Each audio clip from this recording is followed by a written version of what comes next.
So, at the risk of sounding nostalgic, growing up in the 80s gave me a sense of certainty. The UK and the US's special relationship, the European community and NATO all served as counterweights to the Soviet domination of Eastern Europe. We knew where the threats were and we worked collaboratively to protect ourselves. Fast forward to the present day, and 2 chemical attacks on British soil with 2 fatalities, and things have certainly heated up again. Our response to these aggressions have been inadequate and has shown our vulnerability and isolation. As Hillary Clinton declared this week, it's time to stand up to Russia and Vladimir Putin. But President Trump has shown we cannot depend on the transatlantic relationship. So we in Britain must take the lead ourselves. If we are dead set on the path of Brexit, then we need to ensure that our part of our deal with the EU includes assurances from them for collective action.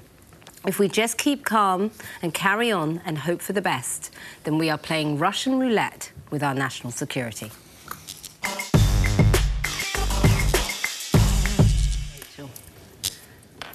I totally agree with most of that.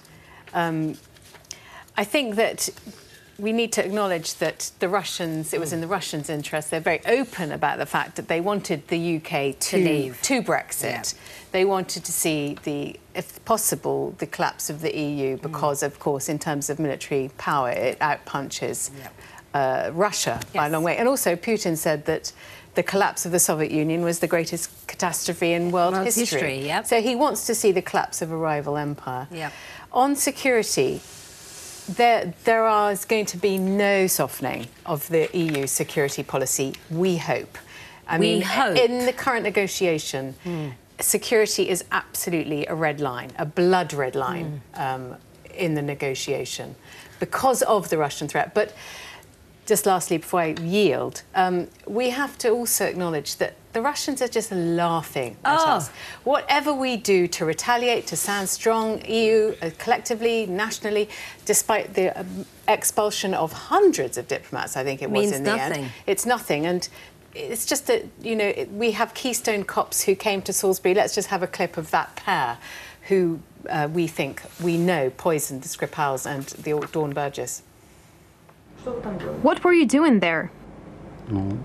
Our friends had been suggesting for a long time that we visit this wonderful town. Salisbury? A wonderful town? Yes. There's the famous Salisbury Cathedral, famous not only in Europe, but in the whole world. It's famous for its 123-meter spire. It is famous for its clock.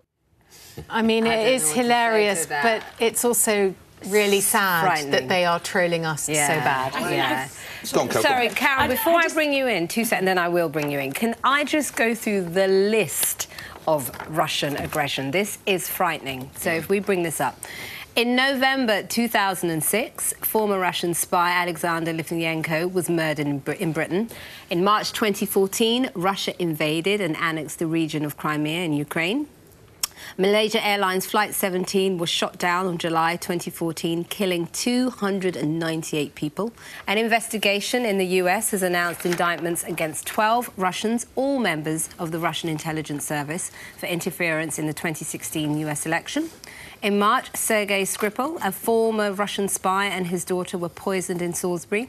And last week, a coalition of Western nations accused Russian military intelligence of carrying out a worldwide campaign of malicious cyber attacks. Carol? You know, I think the most important that we have to get to grips with now is cyber warfare. So Tony Brenton, who was the Russian ambassador, the British ambassador of Russia between 2004 and 2008, he warned last week, he said the world is in danger of falling into a world war situation because of this cyber warfare, which we know now can cripple a country quicker and more devastatingly than any conventional war can. The only more devastating thing would be a nuclear war. We know that's never going to happen. So it has to be that. We also have to get to grips with, Russia is weaponising social media. We've seen that happening a lot. And yet we've also seen the bosses of social media doing absolutely zero about it.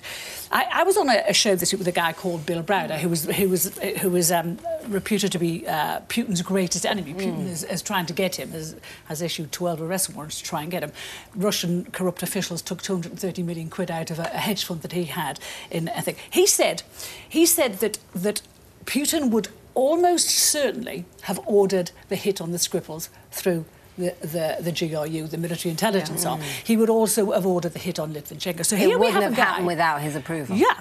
And, well, no, he said personally ordered. Now, you know, this is a guy who's using chemical weapons in our country. One of the things Browder said, and then I'll shut up, he said that one of the weapons we have against Putin is that he's probably the richest man in the world. He has a fortune of hundreds of billions. And what we can do in the West, he has a lot of that money in the West. What we could do is freeze the assets, take the money. But as Browder said, we're not doing it. And we're not doing it because there's too many snouts in the trough all over the world. So we could reduce his power, but we're not doing it. And in the meantime, he could take our power stations out, he could paralyse our utilities, he could paralyse the National Health Service anytime he wanted. Carol, can I ask you just one question, and I'll bring Nick and Afua in. And I don't want to make this about Brexit, but don't you think that Brexit does make us more vulnerable in this incident? No. No, I don't. No, I don't. It's NATO. It's not the EU that is the bulwark against Russia. It's NATO. No one's coming out of NATO, so don't worry about that. Look, a couple of things here, and we'll get on to the money aspect in just a second. It's all very well Hillary Clinton saying it's time to stand up to Russia. In what way? Let's put some meat on the bones. Rachel, when you say that everyone's laughing at us, I don't think they are. I really don't think they are. No, she said Russia's laughing at us. Sorry, and they are. Yeah, well, we saw it on that film right there. No, hold on. I think the way that Mrs May and the security services went about piecing together the evidence was compelling. Bear in mind, those well-known brass rubbers that we saw on television just now, they only performed on television because Vladimir Putin called for them to show themselves. On Russian Today. Then, when they show themselves, journalists watch them and say, that's not that bloke, that's that bloke who was a doctor. So they've been unmasked because of Putin. If we're laughing at anybody, it's Putin's stupidity for telling those blokes to go on the telly, and then they've been identified. It would never have happened if he hadn't told them to show themselves. But weapons on our side. Yeah. Now, coming back to it, and then we must get Afua in. Let's just talk about the amount of money that I think you're right. This is we can't stand up to them militarily. No sane person wants to take Russia. But we've all accepted that. Let's go for the cash. Let's go for a cash grab. Let's grab them by the rubles. And if we look at global...